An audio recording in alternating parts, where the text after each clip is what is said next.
Akşin Ağkəmərli, dondurmaçı. Bu dəfə sözləndə bu hekayəni sənə danışıram. Akşin Ağkəmərli 1960-cı ildə Güney Azərbaycanın Şəbüstər mahalının İskəmər kəndində anadan olmuşdu. Kiçik yaşlarından ailəsi ilə birlikdə Tehrana köçmüş və orta məktəbi burada bitirmişdi. 1996-cı ildə Tehrandakı Milli Universitetin Tibb fakültəsini stomatologiya ixtisası üzrə bitirmiş, bir müddət Kərəc, Talağan və Tehranda həkim işləmişdi.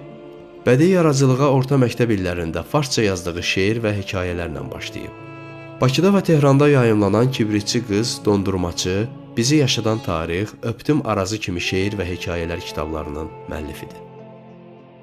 Hər gün səhər-səhər pəncərədən yalnız bir səs eşidirdim. O səslə yüksəlirdi duyğularım, qanadlanırdı diləklərim. Hər gün səhər-səhər pəncərədən yalnız bir səs eşidirdim. O səsin sanki içimdən gəldiyini duyurdum. Bu gün də pəncərədən səhər-səhər yenə o səsi duydum. Heç düşünmədən içimdən qərar verdim. Qapıları ardı-ardına çalaraq yolun sonunda özümə gəldim. Bağırdım. Ağ saçlı yorğun və kədərli dondurmaçı təkərli soyuducusunu saxladı.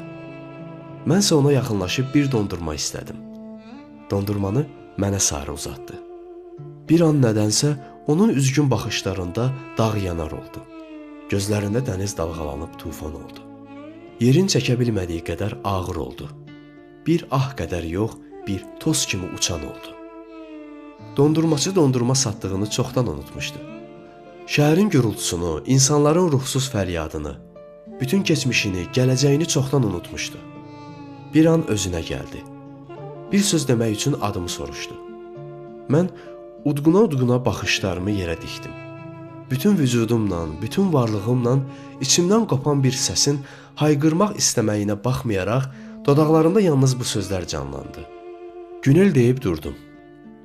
Gözlərimi yerdən ayırmadan durdum. Sənin nə gözəl adın var, deyə dilaltı bir neçə dəfə təkrar etdi. Günel, Günel. Qaşlarına ilmək verib, gözlərini qıyıb yarım təbəssümlə dedi. Qızım, niyə utanırsan ki?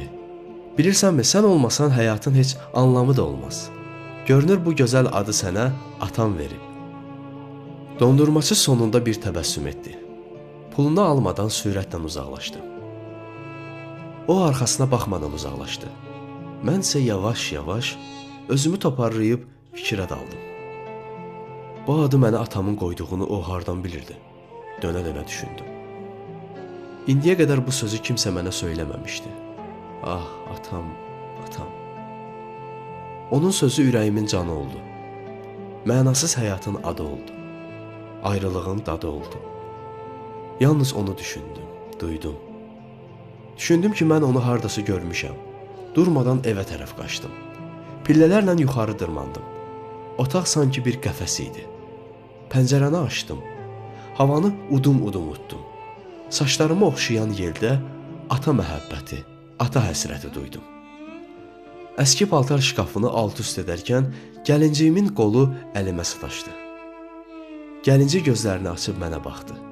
Onun adı Ulduz idi. Eyni ilə Səməd əminin ulduzu kimi.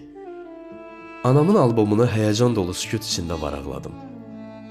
Elə birinci səhifədə o gerçəyi öyrəndim. Dondurmaçı mənim atamdı. Atam. Amma dondurmaçı çoxdan getmişdi. Onu çoxdan yollarda itirmişdim. Nə yazıq ki, bir daha səhərlər onun səsini duymadım. Bir daha onu dinləmədim. İndi mən yalnız onu görmək arzusu ilə yaşayıram.